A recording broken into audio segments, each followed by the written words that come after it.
اب اس دنیا میں آج تک جس نے بھی قربانی دی، جو بندہ بھی حج کرتا ہے یا آئندہ کرے گا، اس کا اجر کس کو جاتا ہے؟ سارا کہاں سے شروع ہوا؟ حضرت ابراہیم علیہ السلام کو جائے گا نا، ہر بندہ جو حج کرے گا اس کا اجر ان تک پہنچتا ہے۔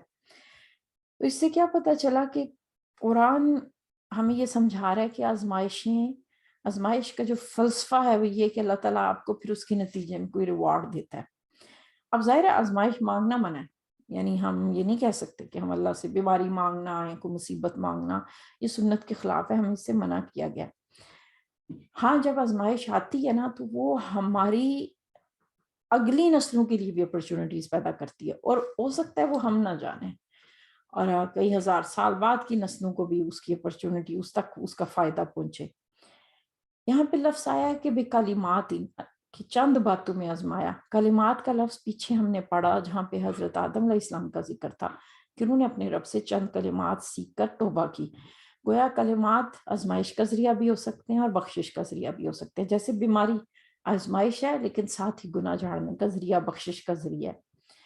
اب ایک پوائنٹ ہے کہ جو بہت ڈیپلی سمجھنے کا ہے، کہ میں نے آپ سے کہا نا کہ اس آیت میں ہمیں کچھ لینا ہے، کچھ سمیٹنا ہے۔ جب حضرت ابراہیم علیہ السلام کو خواب آیا کہ وہ اپنے بیٹے کو ذبح کریں، وہ نہیں یہ جانتے تھے کہ مجھے اس کے ذریعے آزمایا جا رہا ہے، ٹھیک ہے؟ انہوں نے اس ایکشن کو کرتے ہوئے اس کو نہیں دیکھا، انہوں نے کہا میرے اللہ کا حکم ہے، مجھے کرنا ہے۔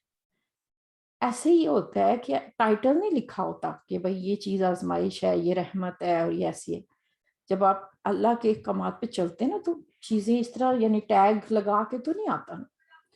تو اب کیا ہوتا ہے کہ جب ہمارے اوپر بھی کوئی ٹیسٹنگ ٹائم ہوتا ہے نا تو اس وقت شاید ہمیں لگے کہ یہ پتہ نہیں کیا ہے، یعنی نعوذ باللہ کوئی اللہ تعالیٰ کی ناراضگی کا اظہار ہے، آزمائش ہے، لکھا ہوتا تو نہیں ہے نا۔ ہمیں بس سرنڈر موڈ میں رہنا ہوتا ہے، اس ہر آزمائش سمجھ لیں کہ ایک every challenge is an opportunity. تو یہاں پہ اللہ تعالیٰ کہہ رہا ہے تمہن، یعنی انہوں نے اس کو دی بیسٹ طریقے سے پورا کیا، کمال درجے سے، بغیر جھجک کے۔ اور اللہ تعالیٰ پھر ان سے کیا کہہ رہا ہے کہ میں تمہیں امام بنا رہا ہوں، پوری دنیا کی لیڈرشپ تمہیں ملے گی، اگلی نسلوں کی لیڈرشپ، تم اگلی نسلوں کے امام ہو۔ اور یہ بھی نہیں کہا کہ اگلی نسلوں سے مراد یعنی جو اس ملک میں ہیں یا جو عرب ہوں گے، یا نہیں، جیوگرافیکلی نہیں، پوری دنیا میں پھیل جائے گی آپ کی لیڈرشپ۔ دیکھیں ہمارے لیے امت کا لفظ آیا اور حضرت ابراہیم کے لیے امام کا لفظ آیا۔ امام کسے کہتے ہیں؟ جو نماز پڑھاتا ہے، جو لیڈر ہوتا ہے، جو لیڈ کرتا ہے۔ تو آپ دیکھیں کہ حضرت ابراہیم کا مقام کیا ہے، وہ لیڈر ہیں، پوری دنیا کے پیشوا ہیں۔ اگر کسی کو اسلام کو سمجھنا ہو تو اس کو پھر حضرت ابراہیم علیہ السلام کو پڑھنا ہوگا۔ لیڈرشپ سمجھنے کے لیے لازمی ہے کہ حضرت ابراہیم کی سیرت کو ہم پڑھیں۔ آپ دیکھیں کہ یہود کو بھی لیڈرشپ ملی تھی اور مشرکین مکہ کو بھی لیڈرشپ ملی، لیکن ان میں سے وہ ظالموں میں سے تھے۔ اسی لیے جب حضرت ابراہیم نے سوچا کہ بھئی مجھے اللہ تعالیٰ کا ریوارڈ دے رہا ہے تو اللہ تعالیٰ میری اگلی نسلوں کو بھی دینا، تو اللہ تعالیٰ یہاں پہ کلیئرلی بتا رہے ہیں کہ اگرچہ کہ حضرت ابراہیم خلیل اللہ ہیں، اللہ کے اتنے مقربین میں سے ہیں کہ وہ دعا مانگ رہے ہیں، مگر ضروری نہیں ہے کہ ان کی بھی ہر دعا پوری ہو۔ کہا جا رہا ہے کہ ظالموں سے متعلق میرا وعدہ نہیں ہے، کہ آپ کو سمجھایا جا رہا ہے حضرت ابراہیم کو کہ ہر بندہ لیڈر نہیں بن سکے گا، ان میں کچھ ہوں گے جو اس رستے سے ہٹ جائیں گے۔ تو اس سے کیا پتہ چلتا ہے کہ ہمارے سارے بچے ہو سکتا ہے کہ وہ نہ بنے، لیکن ہماری نسلوں میں کوئی نہ کوئی ایسا رہنا چاہیے۔ اور ویسے عموماً ہر خاندان میں ایسے لوگ ہوتے ہیں کہ جو پھر دوسروں کو گائیڈ کرتے ہیں، دوسروں کے لیے وہ رہنمائی بنتے ہیں۔ یہ اور بات ہے کہ ہمارے ہاں جیسے کوئی تھوڑا سا فقہ اور دین پڑھنا شروع کرتے ہیں نا تو ہم سوچتے ہیں، جیسے مجھے یاد ہے جب میں نے نیا شروع کیا جامعہ جانا یا دین کے حوالے سے کوئی بھی ریسرچ، تو لوگ پھر کیا کرتے تھے، پورے سال میں عید والے دن فون کر کے پوچھتے تھے اچھا جی عید کب ہے؟ یعنی ان کا کام جو ہے نا وہ صرف فقہ کے بارے میں بات کرنا رہ جاتا ہے، حالانکہ دین یہ کہہ رہا ہے کہ آپ نے لیڈ کرنا ہوتا ہے۔ اور لیڈ کون کر سکتا ہے؟ جو دین کا نالج لے گا۔ ہر نالجیبل بندہ ہو سکتا ہے، کوئی حافظ قرآن ہو لیکن اس میں لیڈرشپ زیرو ہو۔ لیڈ کرنے سے مراد یہ کہ پھر وہ جو دین کا نالج لے رہا ہے اس کو پتا ہو پولیٹیکلی، اکنامکلی، اس کا پھر ہر معاملے میں گرپ ہو کہ دین اس معاملے میں کیا کہتا ہے۔ یعنی بہت بڑا علم نہ صحیح لیکن اسلام کی جو بنیاد ہے. اب دیکھیے حضرت ابراہیم علیہ السلام اپنی اولاد کے لیے کیا مانگ رہے ہیں, یعنی یہ روحانی دعا ہے کہ ہدایت ملنا ہے. دیکھیے دنیاوی دعا بھی انبیاء نے مانگی ہے, اس سے منع نہیں کیا گیا. جیسے نبی صلی اللہ علیہ وسلم نے یہ ہمیں تعلیمی دی ہے, تسمہ ٹوٹ جائے, نمک ختم ہو جائے, مانگنا اللہ تعالیٰ سے. لیکن جو انبیاء کی دعائیں آئی ہیں اس میں ہم دیکھیں وہ زیادہ تر روحانی ہیں, ان کا تعلق ہدایت اور آخرت کی کامیابی سے زیادہ ہے. ایسا کیوں ہے؟ یعنی وہ زیادہ اسپیسیفک دعائیں نہیں ہیں کہ انہوں نے یہ گھر مانگا یا ایسی یہ چیز مانگی ہیں. کیوں؟ کیونکہ ہم مانگ سکتے ہیں دعا, آپ چاہے اولاد کے لیے مانگے, برکت مانگے, کچھ بھی, سب جائز ہے. لیکن ہوتا کیا ہے کہ جب ہم فرض کیجئے کوئی دعا مانگ رہا ہے کہ مجھے اللہ تعالیٰ اولاد دے دے, یا کوئی دعا مانگ رہا ہے میری فلاں جگہ شادی ہو جائے, اب ہم تو نہیں جانتے نا کہ وہ ہمارے حق میں کتنی اچھی ہے. تو ہمارا کام تو عاجزی سے دعا کرتے رہنا ہے. اس لیے انبیاء کی جو دعائیں ہیں وہ اتنی جامع اور وسیع ہیں کہ اس میں سب کچھ آ جاتا ہے. اور دعا کی حقیقت کو جاننا اسلام میں بہت ضروری ہے, ورنہ مایوسی کا دروازہ کھل جاتا ہے. اور میں نے جہاں تک سمجھا ہے کہ ہم دعائیں مانگتے ہیں الحمدللہ, اس میں میں نے دیکھا ہے کہ وہ ایسا نہیں ہے کہ کوئی سستی کرتا ہو, بلکہ لوگوں نے رٹے لگائے ہوئے دعاؤں کے. لیکن دعا کے ساتھ ایک عجیب کانسیپٹ آ گیا کہ دعا مانگتے ہوئے تو مطلب کیا ہوا کہ میں عبد ہوں, وہ میرا رب ہے, میں بس درخواست پیش کریں گے اللہ تعالیٰ عاجزی کی, یہ میری دعا ہے, آپ قبول کر لیں. لیکن اگر دعا کو ہم اس طرح سمجھیں کہ جیسے میں گاہک ہوں اور میں کہیں گئی ہوں اور میں مطلب شاپنگ کر رہی ہوں تو کلک کر رہی ہوں ایڈ ٹو باسکٹ, اللہ تعالیٰ یہ بھی چاہیے and add this one buy one get one free, یہ بھی ایڈ کر دوں, یہ بھی ایڈ کر دوں. یا کوئی مطلب جیسے ہوٹل ریسٹورنٹ میں ہم آرڈر دیتے ہیں کہ مجھے جی ساتھ اس میں چپس دے دیں, ساتھ اس کے کیچپ دے دیں, اس کے ساتھ مجھے مائونیز چاہیے, اس کے ساتھ مجھے ایکسٹرا سیلڈ چاہیے, ایڈ ٹو کر کے آپ آرڈر دے رہے اور پھر بیٹھے دیکھ رہے ہیں اچھا بھائی ابھی ڈیلیور ہوگی, ابھی ڈیلیور ہوگی. یہ جو مائنڈ سیٹ ہے نا ایک کنزیومر والا, کہ ایک گاہک بننے والا, یہ اس کا دعا سے کوئی لینا دینا نہیں ہے. اس ایٹیچیوڈ سے ہمیں بچنا ہے. اب کیونکہ جتنی دعائیں ہمیں سکھائی گئی ہیں, چاہے وہ گاڑی چلاتے ہوئے سفر کی ہے, گھر انٹر ہونے کی, آپ دیکھیں کہ اس میں عاجزی ہے, اس میں مانگنا سکھایا گیا, اس میں آخرت کی یاد ہے. تو یہ دعا کا اصل ایٹیچیوڈ ہے. یہ بائی دا وے بات میں نے کی ہے. اللہ تعالیٰ یہ کہہ رہا ہے کہ میرا وعدہ ظالموں سے متعلق نہیں ہے, یعنی ہماری نسل میں ہر کوئی نہیں ہوگا. اب ہم دیکھتے ہیں کہ واقعی بعد میں وہ لیڈرشپ یہودیوں کو ملی, مذہبی لیڈرشپ ان کو ملی, لیکن وہ ظالموں میں شمار ہوئے, ان سے لے لی گئی. مشرکین مکہ کو بھی ملی تھی لیڈرشپ, کعبہ کے وہ متولی بنے, لیکن انہوں نے بھی, وہ بھی ظالموں میں شمار ہوئے, ان سے بھی لے لی گئی. اب ساتھ ہی جو لفظ آیا نا کہ اگلی آیت میں کہ جعلنا البیت مثابۃ للناس, کہ ہم نے کہا کہ اس گھر کو, یہ امن کا, اور جو اس گھر کا جو ذکر آیا, اب یہاں پہ کعبہ کا لفظ نہیں آیا, تو یہود اس سے سمجھیں کہ شاید بیت المقدس کی بات ہو رہی ہے. ایک غلط فہمی پیدا ہو سکتی تھی. مصابہ کہتے ہیں اس جگہ کو جہاں لوگ بار بار لوٹیں, اور اس جگہ کو بھی کہتے ہیں جہاں سے آپ بیلانگ کرتے ہوں. یعنی ایسا نہیں ہے کہ کوئی شخص پہلی بار وہاں آ رہا ہے, بلکہ آپ کی اصل ہی وہ تھی. جیسے آپ کئی لوگ ہیں یورپ سے, کینیڈا سے, کئی اتنے سالوں بعد اپنے گاؤں جاتے ہیں, تو وہ وہاں پہ پلٹتے ہیں, یعنی وہ ان کی بنیاد ہوتی ہے. اسی طرح حج کا آپ دیکھیں کہ حج گناہ بخشواتا ہے, اور اس کے بارے میں نا کہ ایسے بخشواتا ہے کہ گویا انسان آج ہی پیدا ہوا ہو, تو گویا اپنی فطرت کی طرف انسان واپس جاتا ہے. تو اس کو بھی مثابۃ للناس کہا جاتا ہے, پلٹنا, اس جگہ پہ بار بار واپس آنا. اور للناس کا لفظ آیا ہے, للمسلمین کا نہیں آیا. گویا یہ امن, یہ گھر سب کے لیے, لوگوں کے لیے تھا. اور مشرکین قریش والے بھی سمجھتے تھے کہ ہم بہت اسپیشل ہیں, یہ صرف ہمارے لیے. للناس, اصل میں یہ گھر سب کے لیے ہے, اس کا امن سب کے لیے ہے. اب اگر یہودی اصرار کرتے کہ نہیں نہیں اس گھر سے مراد تو یروشلم ہے, جو بیت المقدس ہے, وہ ایسا نہیں ہو سکتا, کیونکہ بیت المقدس یہودیوں کی اپنی ہسٹری کے مطابق اس کو بار بار گرایا گیا تھا, جبکہ خانہ کعبہ ہمیشہ امن میں رہا ہے, اس کو نہیں گرایا گیا. اور اس میں پھر لفظ آیا کہ بھئی ابراہیم, مقام ابراہیم کو نماز کی جگہ بنا لو.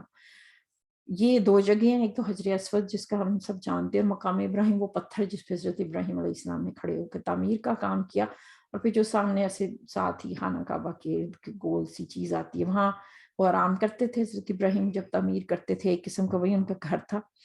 اور جس پتھر پہ وہ کھڑے ہو کے تعبیر کرتے تھے, اللہ کے حکم کے مطابق, ایک حدیث کے مطابق وہ نرم ہو گیا تھا. نبی صلی اللہ علیہ وسلم نے اسی جگہ پہ کھڑے ہو کر نماز پڑھی 2 رکعت, اور سورہ کافرون اور سورہ اخلاص پڑھی تھی. اور دونوں صورتیں حضرت ابراہیم کا جو پیغام ہے اس کو بہت گہرائی سے, ان کی لیگیسی کو بیان کرتی ہیں. وَاتَّخِذُوا, بنا لو. کون ہے جن کو کہا جا رہا ہے کہ مقام ابراہیم کو نماز کی جگہ بنا لو؟ ظاہر مدنی صورت ہے تو مدینہ کے مسلمانوں سے کہا جا رہا ہے, لیکن کعبہ تو مکہ میں ہے, تو پھر مدینہ کے مسلمان کیسے بنائیں؟ علماء یہ کہتی ہیں کہ ایسے جیسے مسلمانوں کو مینٹلی طور پہ تیار کیا جا رہا ہے کہ یہ قبضہ چند دن کی بات ہے, بہت جلد کعبہ آزاد ہونے والا ہے, اور تم اس کی طرف واپس لوٹ کر جاؤ گے, اور تم نے اس گھر کو, یعنی انسٹرکشن پہلے سے دی جا رہی ہیں, مینٹلی پریپیئر کیا جا رہا ہے کہ تم نے اس کو رکوع کرنے والے, طواف کرنے والوں کے لیے, سجدہ کرنے والے کے لیے, یعنی اس کو اس طرح صاف رکھنا ہے کہ یہاں پہ ان کاموں کے لیے کسی انسان کو کوئی پرابلم نہ ہو, سب وہاں پہ پہنچ سکے. اب جو آخری جہاں پہ یہ بات ختم ہو رہی ہے, وہاں پہ اللہ تعالیٰ نے حضرت ابراہیم کی دعا کا ذکر کیا. دعا سے زیادہ یوں لگ رہا ہے کہ حضرت ابراہیم اور اللہ تعالیٰ کا ایک ڈائلاگ چل رہا ہے. پیچھے حضرت ابراہیم علیہ السلام نے کہا کہ میری اگلی نسلوں کو بھی لیڈرشپ دینا, تو اللہ تعالیٰ نے کہا کہ نہیں, سب کو نہیں ملے گی, جو ظالم ہوں گے ان کو نہیں ملے گی. تو یہاں پہ حضرت ابراہیم نے سمجھا کہ شاید صرف جو مسلمان ہوگا اسی کو ہی سب کچھ ملے گا, تو انہوں نے اپنی دعا کو نا چینج کر دیا. اور ہم یہ دیکھتے ہیں کہ انبیاء ایسے ہی سیکھتے تھے, اللہ کے سامنے اتنے وہ عاجز بندے ہوتے تھے کہ اللہ تعالیٰ اشارہ بھی کرتے تھے تو اس حساب سے اپنے آپ کو مولڈ کر لیتے تھے. تو یہاں پہ اس لیے ہم دیکھتے ہیں کہ حضرت ابراہیم فوراً اپنی دعا چینج کر دیتے, من آمن منہم باللہ والیوم الآخر, جو ان میں سے ایمان لائے گا اللہ آخرت پہ, اللہ تعالیٰ اس کو رزق دینا. یعنی آپ نے سمجھا کہ شاید اللہ تعالیٰ کی یہاں پہ بھی کوئی ریسٹرکشن ہوگی, تو اللہ تعالیٰ اس کو کلیئر کر رہے ہیں کہ نہیں ایسا نہیں ہے, جو نہیں بھی مانے گا دنیاوی کا رزق میں سب کو دوں گا, اس میں ویسے نہیں ہے. اور پھر یہاں پہ ایک اور چیز بڑی علماء کے مطابق بہت ہی دل کو چھونے والی ہے کہ یہاں پہ اللہ تعالیٰ نے جو لفظ یوز کیا ہے کہ جو دعا اللہ تعالیٰ نے مانگی ہے, آپ دیکھیں کہ اللہ تعالیٰ جب اپنی کوئی بات کرتا ہے نا تو اس میں نحنو کا لفظ آیا ہے. عموماً آتا ہے کہ ہم یہ کرتے ہیں, نحنو خالقین, ہم پیدا کرنے والے ہیں, ہم رائل ہم جس کو کہتے ہیں. لیکن حضرت ابراہیم کے ڈائلاگ کے لفظ میں کئی جگہوں پہ آنا کا لفظ آیا ہے. علماء یہ کہتی ہیں کہ آنا جو ہے وہ بہت کم جگہوں پہ آیا ہے, کہ جہاں پہ اللہ تعالیٰ نے انتہائی غصے اور انتہائی محبت کا اظہار کیا ہے, جیسے توبہ کے لیے انا التواب الرحیم کہا ہے, نحن نہیں کہا, کیونکہ توبہ میں رحمت چاہیے ہوتی ہے نا, تو اللہ تعالیٰ نے وہ شدت اپنائی ہے. تو اس کی رحمت اور کا اظہار ہے کہ اللہ تعالیٰ جو حضرت ابراہیم سے ڈائلاگ کر رہا ہے اس میں یوں لگ رہا ہے کہ یہ 1 to 1 بات کی جا رہی ہے. اور اب وہ دعا کیا ہے کہ اس دعا میں کہ حضرت ابراہیم نے کیا چیزیں مانگی ہیں کہ بھئی امن کی جگہ ہو اور اس میں پھل آئیں. اچھا امن کیا ہوا؟ امن کا لفظ پیس کیا ہوا؟ صرف جنگ سے بچنا؟ وہ بھی ہو سکتا ہے, کیونکہ ہم دیکھتے ہیں اس زمانے میں کس طرح قبیلوں کی لڑائیاں ہوتی تھی. لیکن امن کرپشن اور کرائم سے اگر ایک سوسائٹی بچی ہو تو ظاہر ہے وہ بھی اسی میں شمار ہوتی ہے, کہ وہ بھی امن میں کاؤنٹ ہوتی ہے. Sorry for disturbance. اچھا اب دوسری چیز انہوں نے مانگی وہ خوشحالی مانگی, رزق مانگا جہاں پہ کچھ اگتا ہی نہیں ہے. اب دیکھیں جہاں پہ کچھ نہیں اگتا ہوگا لوگ کیا کریں گے, وہاں سے مائگریٹ کر کے دوسری جگہوں پہ جابس ڈھونڈیں گے. لیکن اگر وہاں سب کچھ آ رہا ہو, سب کچھ مل رہا ہو, تو اس کا کیا مطلب ہوگا کہ وہاں جاب زیادہ ہوں گی, وہاں کی انڈسٹری ٹریڈ بہت اچھی ہوگی. اور اگر وہاں پہ امن ہو، کرپشن نہ ہو اور وہ ٹریڈ بھی فیئر ہو، پھر اس کیا مطلب ہوگا کہ دوسرے لوگ تو وہاں آئیں گے لیکن ان کو مائگریٹ کر کے نہیں جانا پڑے گا. اب اس کی مثال ہم کہاں دیکھتے ہیں آج ہمارے جو ممالک جہاں پہ اگرچہ کے ریسورسز ہیں لیکن لوگ کیوں دوسرے ملکوں میں جاتے ہیں؟ تو کیونکہ وہاں امن نہیں ہے یا بعض اوقات روزگار کے مواقع نہیں ہیں. یہی دو باتیں ہیں نا. آپ دیکھ لیں جب بھی کبھی کسی نے اپنے ملک کو چھوڑا ہے اس میں یوزلی یہی دو باتیں ہوئی ہیں کہ کرپشن، کرائم کا ہونا، سیفٹی کا نہ ہونا، یا خوشحالی کا نہ ہونا، روزگار اپرچونٹیز اس کے نہ ہونا. یہ دو مین وجہ ہوتی ہیں کہ لوگ وہ ملک ہی چھوڑ دیتے ہیں. اب کسی سوسائٹی میں اگر یہ دو چیزیں ہوں، ان کی اکانومی اچھی ہو اور وہاں پہ پیس ہو، تو آپ خود سوچیں کہ وہاں وہ سوسائٹی کس طرح پھلے پھولے گی. اور اس وقت جس دور میں اور آپ جی رہے ہیں ہم اس کے بہت بڑے گواہ ہیں. تو اب یہاں پہ پھر کیا بات پتہ چلی کہ حضرت ابراہیم کی دعا کتنی جامع قسم کی دعا ہے کہ جس میں سارا کچھ ہی آ گیا. ایک لیڈر ہی ایسی دعا مانگ سکتا ہے نا کہ ہر چیز کو آپ نے سوچ لیا اس کے اندر. پھر ایک اور بات بھی جو مجھے اس میں سے لگی کہ یعنی ہماری دعائیں بہت بعض لمیٹڈ ہوتی ہیں نا. تو جیسے میں سوچوں کہ بھائی میری دعا سے کیا کرپشن ختم ہونی ہے، لیکن ظاہر ہے ہمیں حضرت ابراہیم کا قصہ ہی سنایا اس لیے جا رہا ہے کہ ہم ان کے طریقے پہ چلے. تو گویا اپنی دعاؤں میں وسعت لانی چاہیے کہ یہ امن خوشحالی اپنے لیے مانگنا، جہاں آپ رہتے ہیں اس جگہ سوسائٹی کے لیے مانگنا گویا حضرت ابراہیم علیہ السلام کی سنت ہے. آخری بات کہ حضرت ابراہیم نے یہ دعا کب مانگی وہ ہم اگلی بار پڑھیں گے کہ جب وہ جس میں ذکر آ رہا ہے کہ جب وہ اور حضرت اسماعیل خانہ کعبہ کی دیواریں اٹھا رہے تھے. جب کوئی کام آپ کرتے ہیں نا اس کے بعد دعا مانگنا گویا آپ مزدوری مانگتے ہیں.